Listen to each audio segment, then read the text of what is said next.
Jahat Muhammad itu pendek ya. Betul tuh Pak. Namanya licik. Iya. Cebol ya.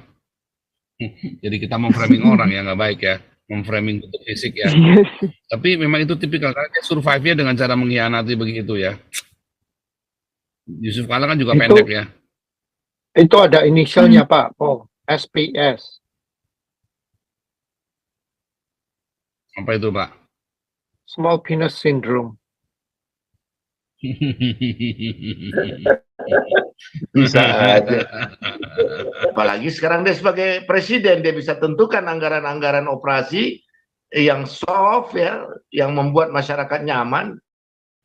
Dan saya yakin Pak, dengan Pak Prabowo presiden, beliau bisa lakukan. Pak Prabowo itu udah buktikan di Aceh itu dia bisa. Memang keras Pak, ada korban. Tapi kan lebih korban pada satu kampung seperti Bantakia itu 400 orang lebih Pak. Dalam tempo 1 jam itu dibantai habis Pak. Sekolahnya mesti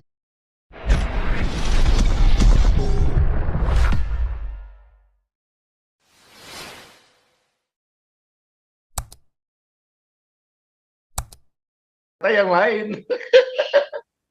Ya, sama aja kayak seperti Luhut Binsar Panjaitan kan atasannya Prabowo juga yang di Timur Timur itu. Jadi kebijakan negara nggak bisa dengan urusan pribadi begitu. Nggak bisa, benar.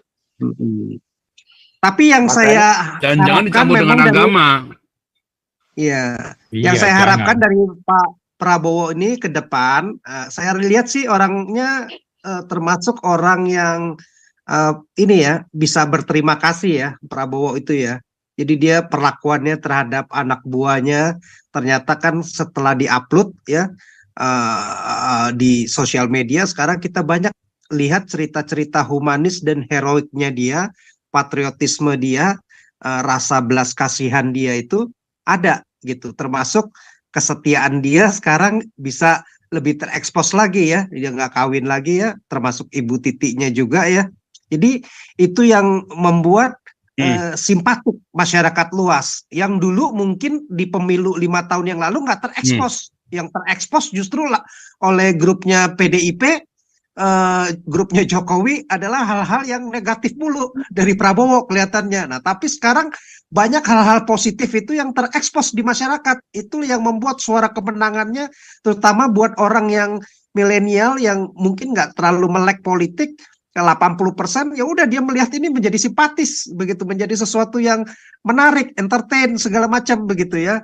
Nah jadi saya lihat itu faktornya. Nah kedua yang saya lihat ini kita harapkan suara-suara sumbangsi dari Papua misalnya 70%, Bali berapa puluh persen ya mungkin 55 atau berapa itu suaranya. Manado juga besar 70, Kalimantan juga suara besar. Jadi kita lihat ini banyak suara-suara Kristen juga ya, Manado yang tadinya PDIP, Jawa Tengah pun juga sekarang 48 atau 5 berapa itu ya, udah nomor 1 begitu dibanding 2 pasangan yang lain.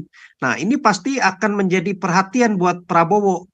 Dia harus pelihara suara-suara ini yang sudah memberikan suaranya kepada dia begitu.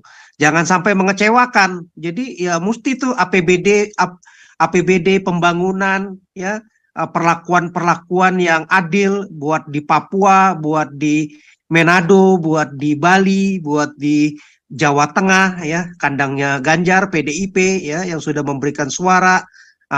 Mulai diperhatikan ya, walaupun juga mungkin yang lain juga diperhatikan, tetapi minimal ini mesti dipelihara, diberikan perhatian yang lebih dulu nih. Ini untuk menjaga maintenance 57% suara dia supaya berikutnya Gerindra dan Prabowo-nya ini ya kalau dia maju lagi atau dia menjadi supporternya lagi untuk membackup capres yang berikutnya yang dia support, itu mendapat dukungan, suara dia akan di ini. Tapi kalau dia tidak menjalankan ini ya pasti akan menyusut lagi berikutnya. Nah, saya rasa mestinya dia sebagai militer akan mengerti, dan jiwa dia yang militer itu kan biasanya korsa ya, setia ya terhadap anak buahnya segala macam, maju sebagai leader paling depan ya. Jadi kalau dia katakan anak buah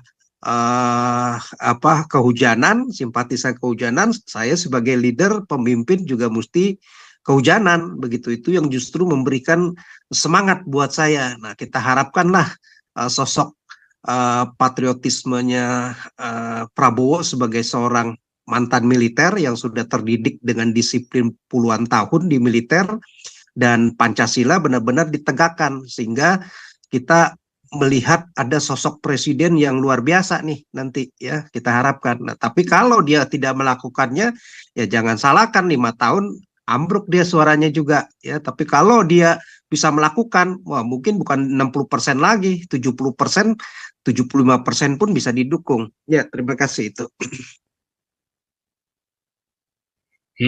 Ya nih Pak Uldere, lanjut. Thank you, Pastor. Itu tadi siapa yang ngomong Prabowo nembak-nembak di timur, itu mah cerita udah zamanku udah gitu sih. Ya kalau yang mau sadis itu, yang kalau mau sadis ingat Napoleon Bonaparte itu benar-benar gila itu. Orang ditaruh mukanya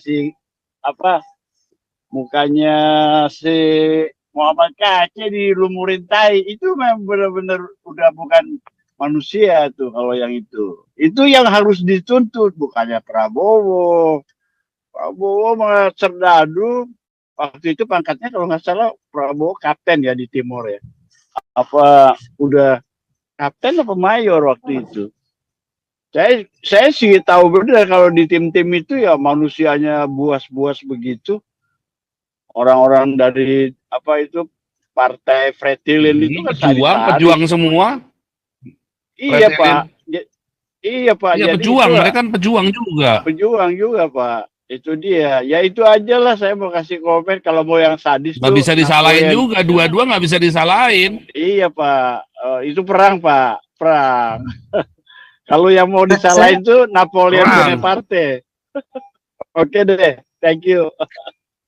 Aku sih harapin nih sebulan 2 bulan ini setelah confirm Prabowo menang ya, real count-nya udah ditasbihkan, nanti jadi presiden ya, dia sesuai janjinya tuh ke Manado ya, karena Manado itu kemarin kampungnya Pak Teddy nih. Ya membuat si Prabowo ini semangat banget gitu ya, luar biasa ya hujan-hujan itu.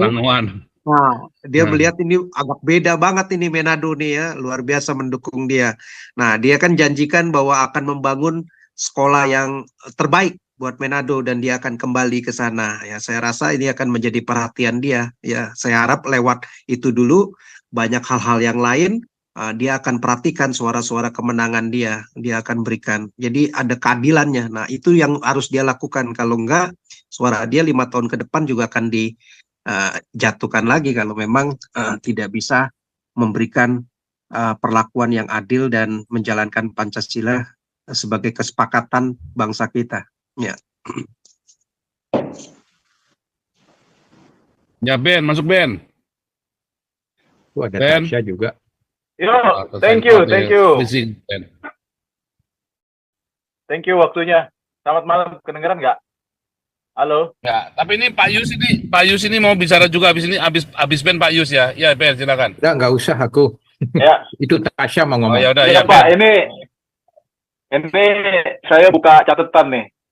Hari Rabu 17 Januari 2004 ini kuliahnya Pak Brigjen ya.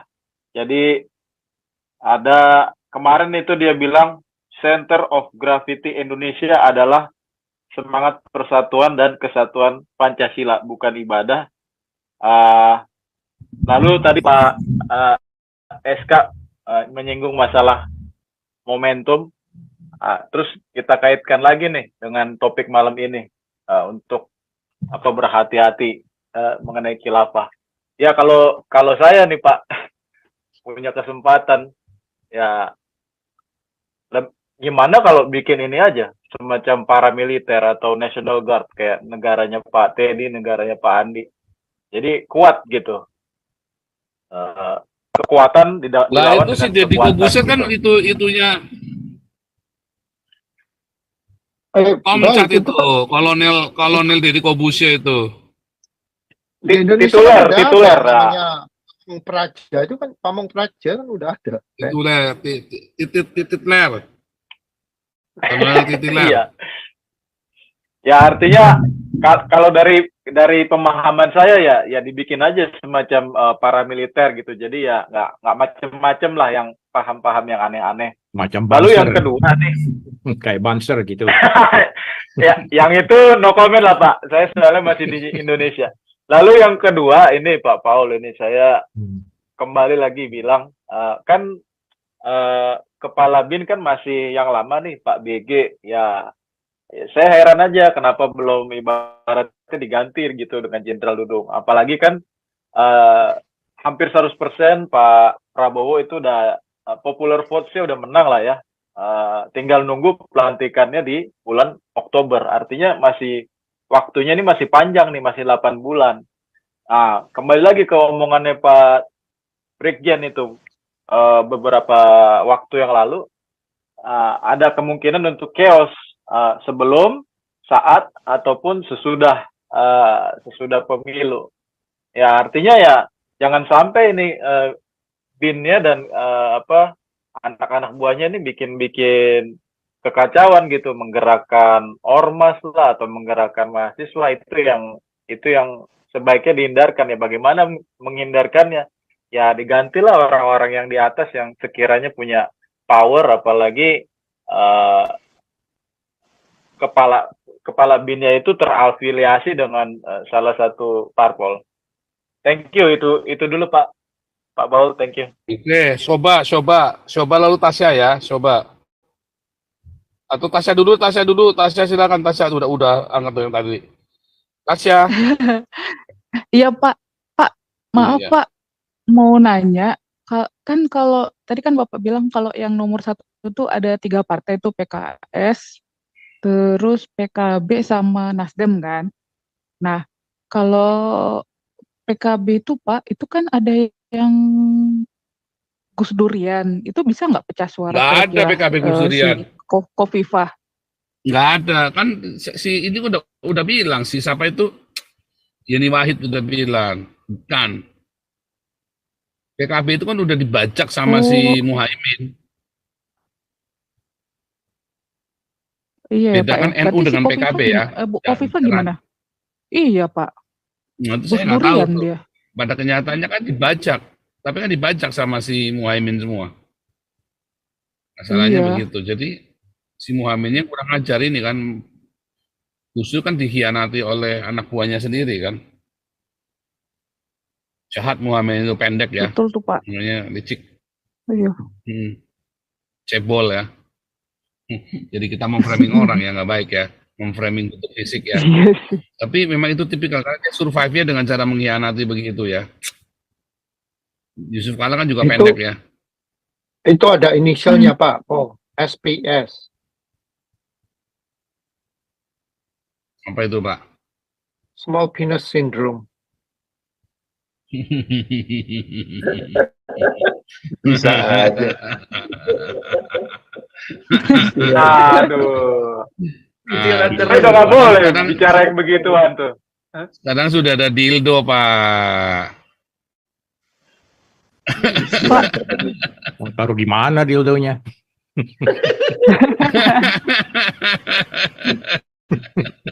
Pak Eh? Paul, Pastor Paul, maaf Pak, mau konfirmasi lagi.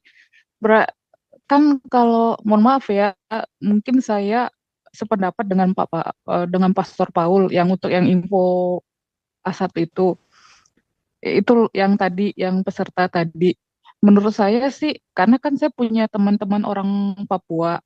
Nah itu kan mereka sekarang penduduk asli aja ngungsi Pak, kayak di Enduga, Oksibil.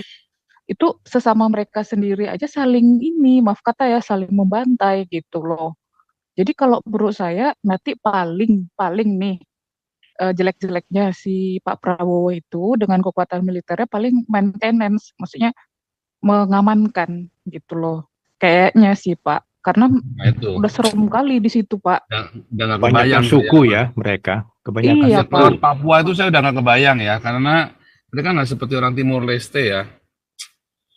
Orang Papua ini harus banyak orang pintar ya, tetapi mereka tidak mencintai ininya mereka sendiri. Jadi saya ada jengkel juga ya. Rasa nasionalis ya nggak ada. Iya, nggak ada rasa Iya, nasionalisnya. Mm-mm. Nah, saya ada Oke, jengkel ya. Pak. iya Pak.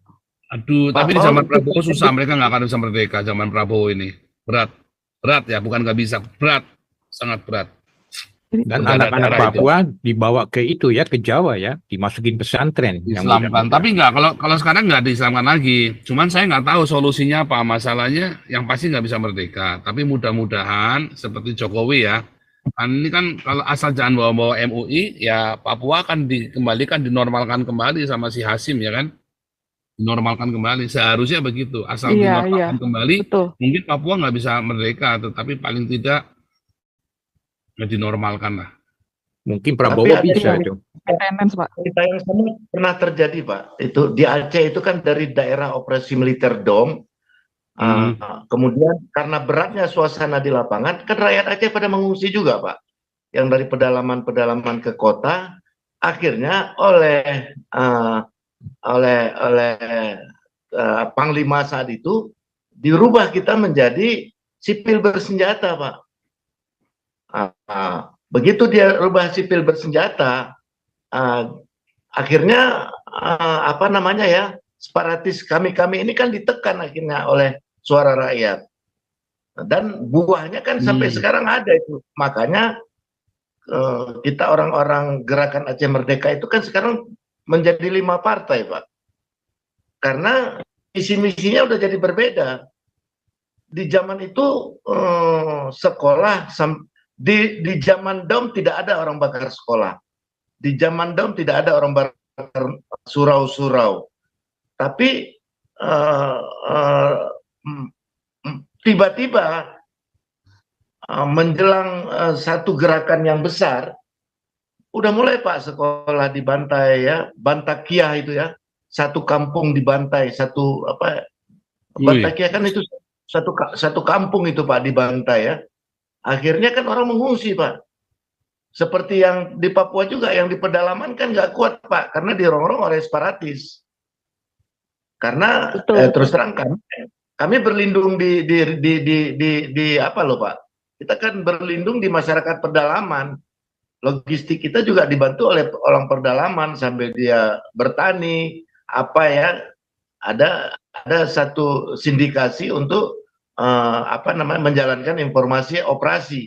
Tapi kemudian kan akhirnya masyarakat ditekan oleh gerakan separatis dan dipres oleh aparat. Akhirnya mereka turun gunung, Pak, cari kota-kota kecamatan.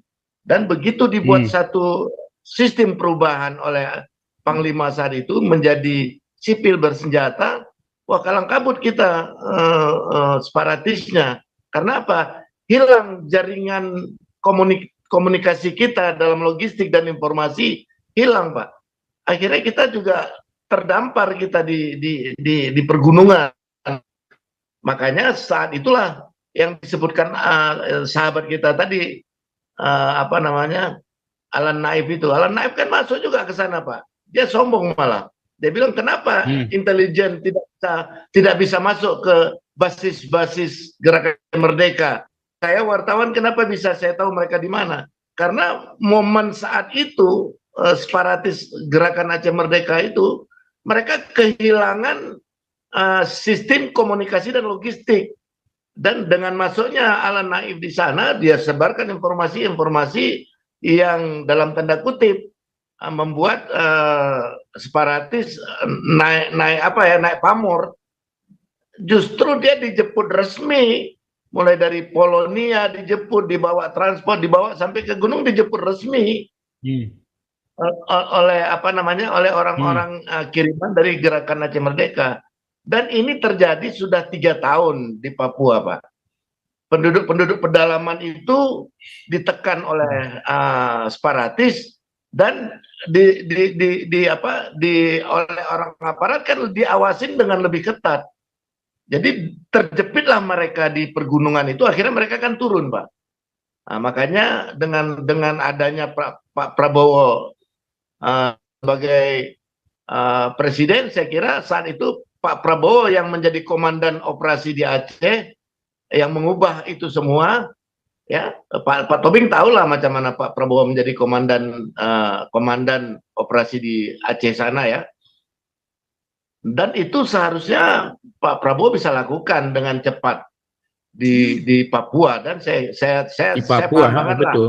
Ya. Saya paham banget strategi-strategi Ya. Pak Prabowo itu, bahkan dengan uang pribadi dia buat operasi-operasi taktis di Aceh itu. Apalagi sekarang dia sebagai presiden, dia bisa tentukan anggaran-anggaran operasi yang soft ya, yang membuat masyarakat nyaman. Dan saya yakin Pak, dengan Pak Prabowo presiden, beliau bisa lakukan. Pak Prabowo itu udah buktikan di Aceh itu dia bisa. Memang keras Pak, ada korban. Tapi kan lebih korban pada satu kampung seperti Bantakiah itu 400 orang lebih Pak. Dalam tempo 1 jam itu dibantai habis Pak. Sekolahnya, masjidnya, rumahnya, Pak Putih, perkampungannya. semoga Prabowo juga bisa mempersatukan suku-suku itu yang berbeda-beda. Dijembatani. Semoga dia bisa itu. Apalagi yang ada di Papua kan. Itu repotnya sana.